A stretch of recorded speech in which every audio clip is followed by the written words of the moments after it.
I gave him the nose job he wanted. Shayna Hubers. These chilling words came just hours after Shayna Hubers shot her boyfriend, Ryan Poston, 6 times.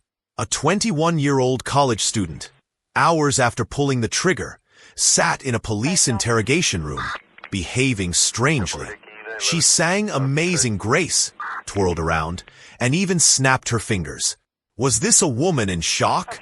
Or a cold, manipulative killer who thought she could talk her way out of murder? The line between victim and murderer blurred. But what was about to unfold in that interrogation room would seal her fate before a jury ever heard her name. On October 12, 2012, in the small town of Highland Heights, Kentucky, a 911 call rang out, revealing a horrifying scene. A young woman, Shayna Hubers, admitted to shooting her boyfriend, 29-year-old lawyer Ryan Poston, to save herself. But the evidence and her own words painted a very different picture. One of obsession, jealousy, and cold, calculated violence.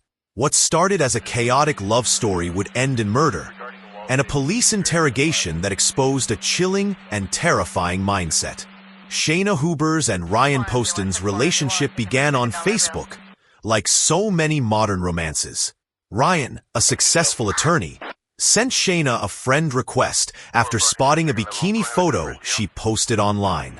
She was a brilliant, ambitious 19-year-old working on her master's degree, and he was a 28-year-old lawyer.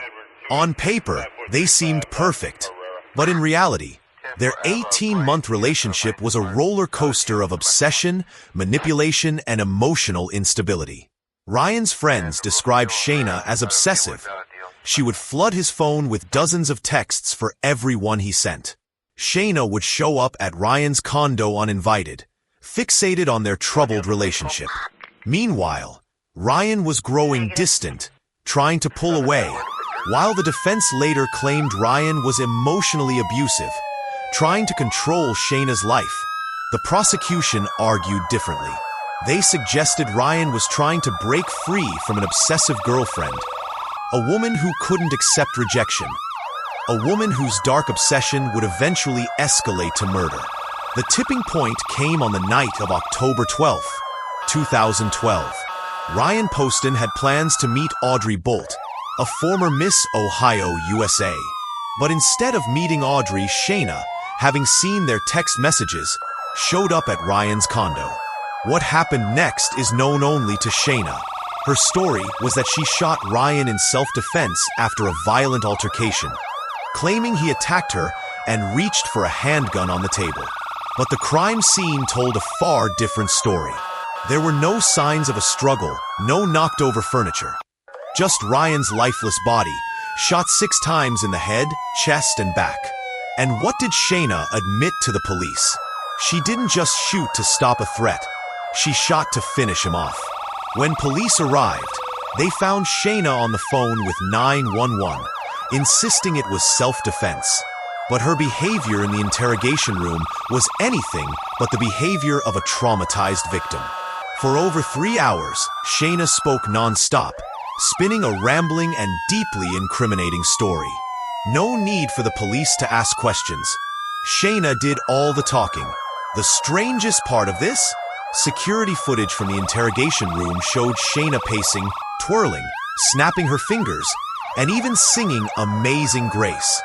She made chilling remarks about whether anyone would still want to marry her now that she had killed her boyfriend.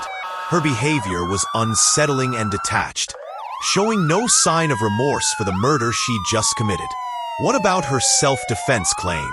She had told the 911 dispatcher that Ryan threw her across the room. But she had no bruises or visible injuries. The more she talked, the more her story fell apart, and the evidence began to paint a disturbing picture of a woman who had planned the murder, not acted in self-defense. Shayna's interrogation revealed the darkness within her mind. She seemed almost proud of what she'd done, enjoying the attention and trying to spin herself as a victim.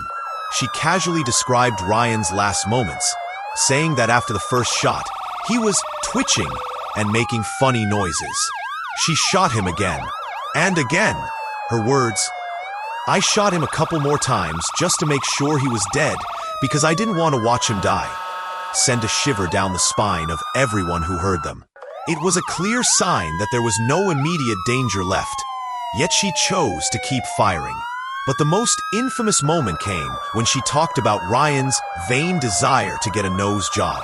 With chilling nonchalance, Shayna said, "I shot him right here. I gave him his nose job he wanted." It was a dark, twisted joke made hours after murdering the man she claimed to love. Her words, cold, detached, left no room for doubt. This wasn't the reaction of a woman in shock. This was a person proud of her act of violence. Shayna Hubers faced 2 trials for the murder of Ryan Poston. Prosecutors argued it was a clear case of premeditated murder. They presented evidence showing that Shayna had joked about killing Ryan at a gun range, calling it an accident.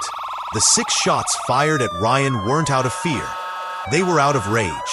Rage fueled by jealousy. The defense, however, stuck to the self-defense claim, portraying Ryan as an emotionally abusive partner. They highlighted Shayna's psychological issues, arguing that her perception of the events was distorted by trauma and mental illness. In April 2015, a jury found her guilty of murder after just 5 hours.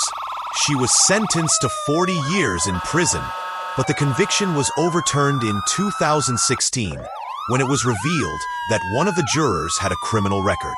A new trial began in 2018, and once again, the prosecution relied heavily on Shayna's chilling interrogation tape. After another 5-hour deliberation, the jury came back with the same verdict: guilty of murder, this time recommending a life sentence. Shayna Hubers' case is a haunting look into the mind of a murderer. Her own words were the strongest weapon the prosecution had, revealing a chilling detachment from the crime she committed. If you're fascinated by criminal psychology and these deep dives into twisted minds, make sure to subscribe and hit the bell icon so you don't miss our next gripping video.